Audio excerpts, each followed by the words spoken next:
You know exactly what you need to do, and you have known it for weeks now.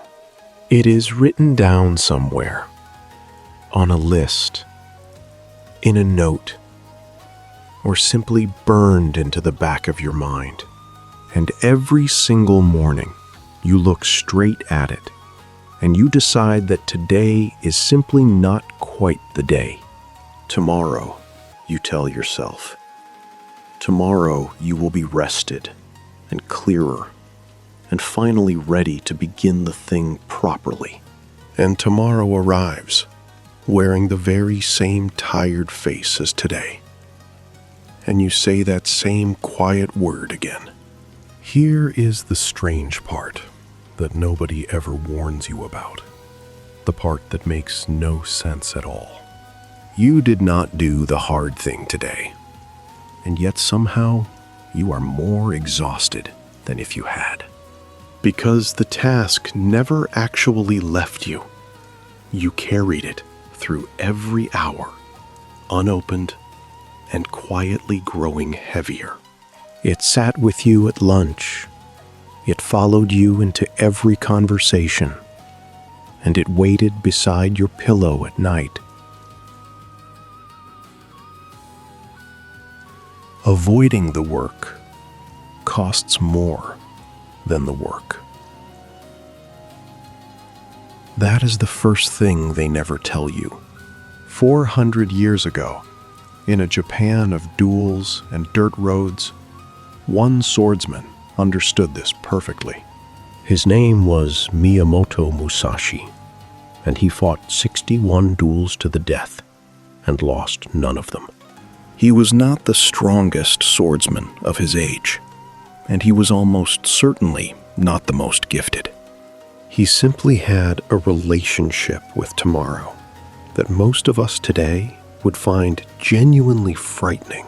For Musashi, the thing you postpone is not patiently waiting for you. It is quietly killing you.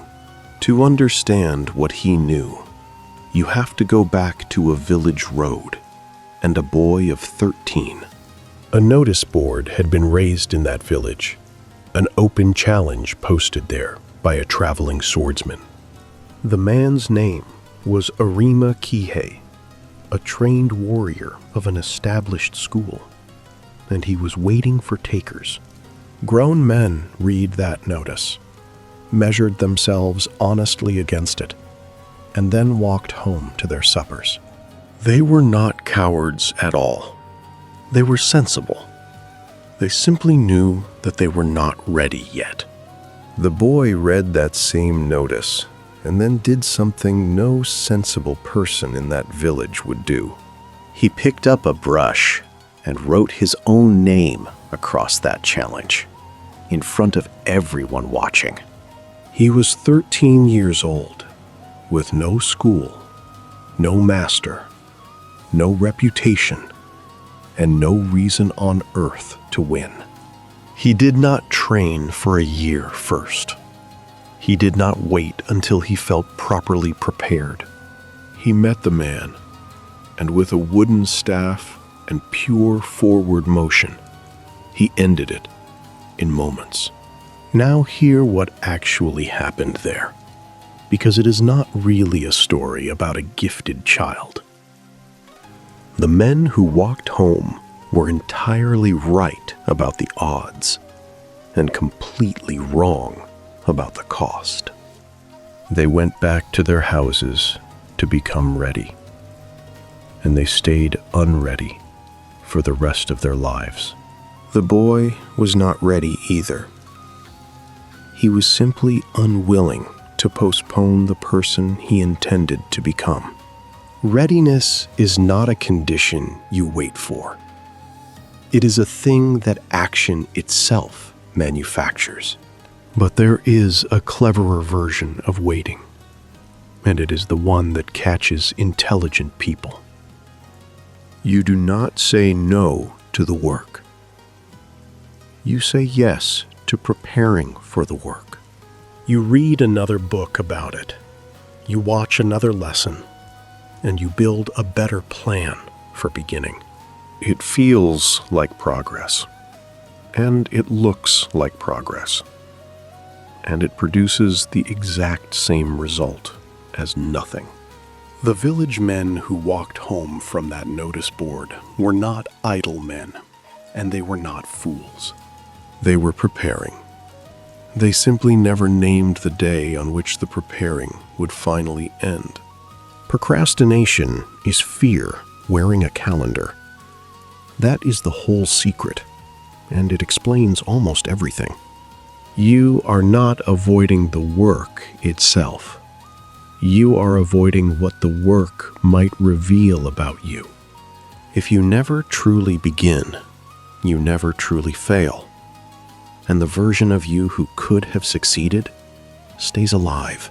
That imaginary version is precious and untested and perfect, and you guard it the way a miser guards gold. Tomorrow is not a day. Tomorrow is a hiding place with a very convincing name. And the hiding place has a trick inside it, one that keeps most people in there for a lifetime. The moment you say tomorrow, the dread lifts instantly, like a window opened in a hot and airless room. Relief floods in, and your mind quietly writes it down as a reward for the decision you just made. So you taught yourself, without ever once noticing, that postponing feels good and beginning feels like danger. Every delay makes the next delay easier.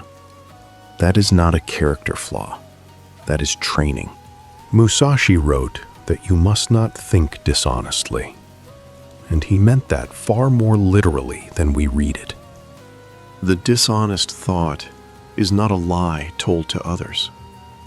It is an appointment made with a man who never arrives.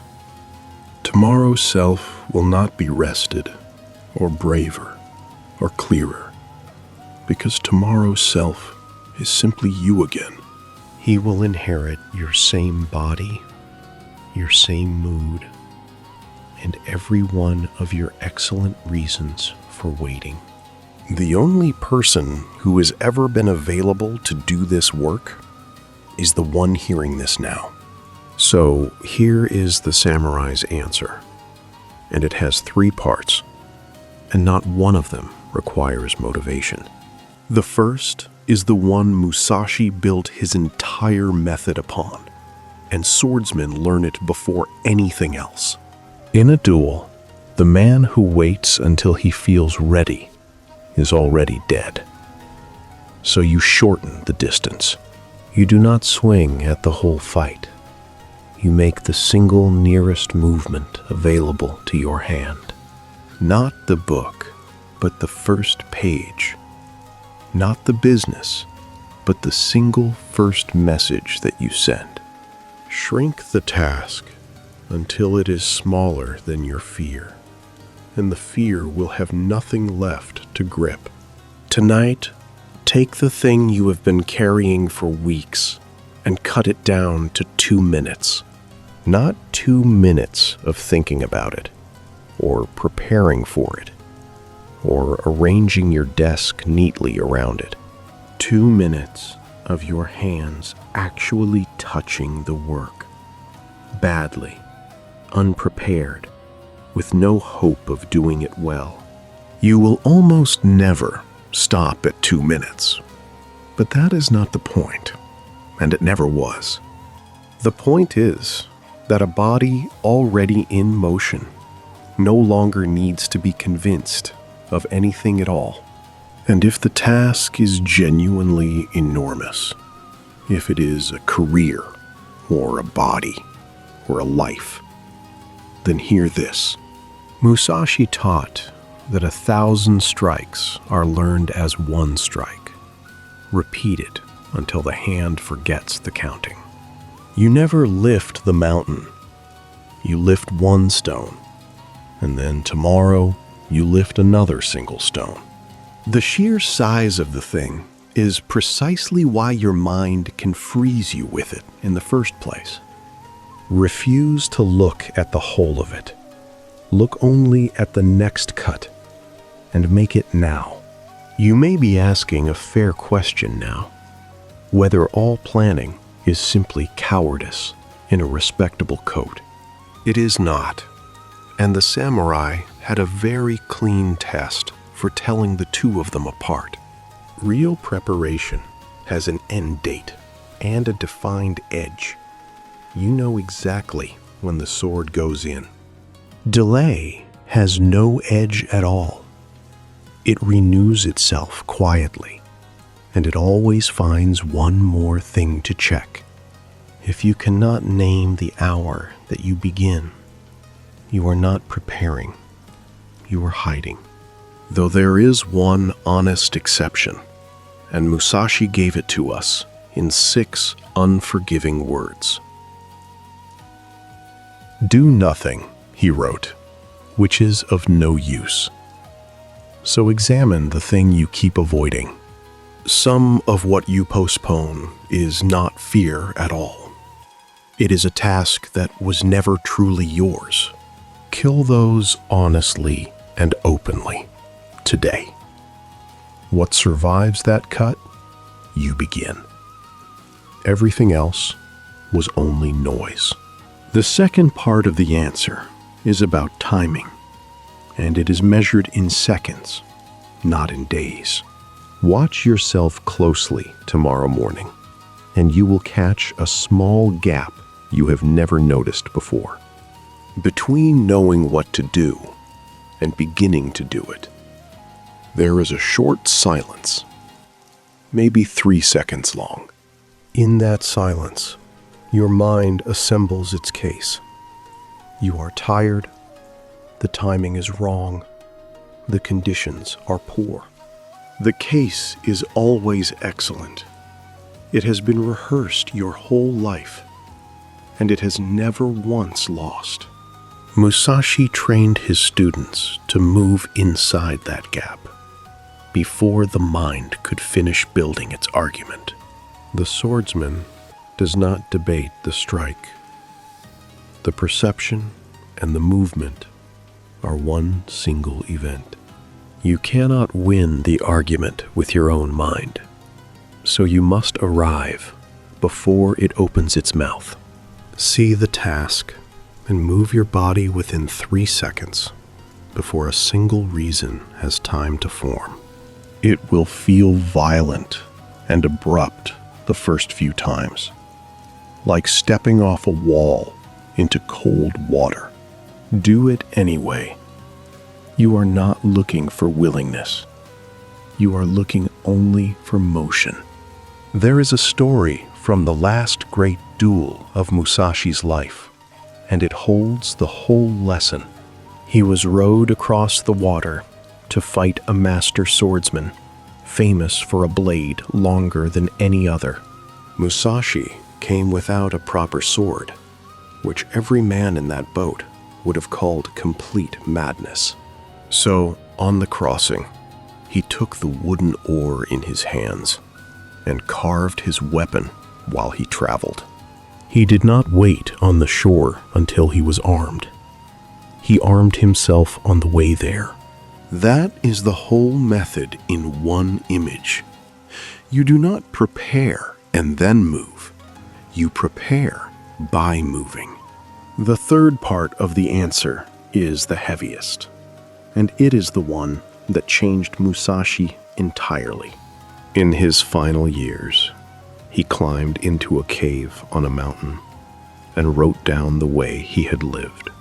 He was dying while he wrote it, and men who are dying tend to stop wasting words entirely. Among the precepts that he left behind was a line that reads like a blade laid on a table. Do not regret what you have done. Not because regret hurts, but because it is useless. A samurai lived with the constant awareness that any given morning might be the final one he saw. This was not morbid to them, And it was not despair. It was a tool for cutting through fog. When tomorrow is not guaranteed to you, the word tomorrow loses all of its comfortable magic instantly. You cannot postpone anything to a day that may never be issued to you in the first place. The warrior did not have a life ahead of him. He had this one day in his hands. You do not need a sword or a war to use this. You only need honesty about arithmetic.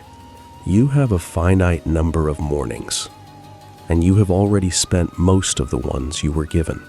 The thing you keep moving to tomorrow is not being delayed. It is quietly being deleted instead.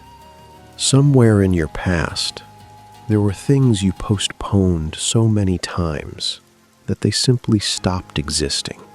They did not fail. They were never attempted. And no one, including you, ever noticed them go.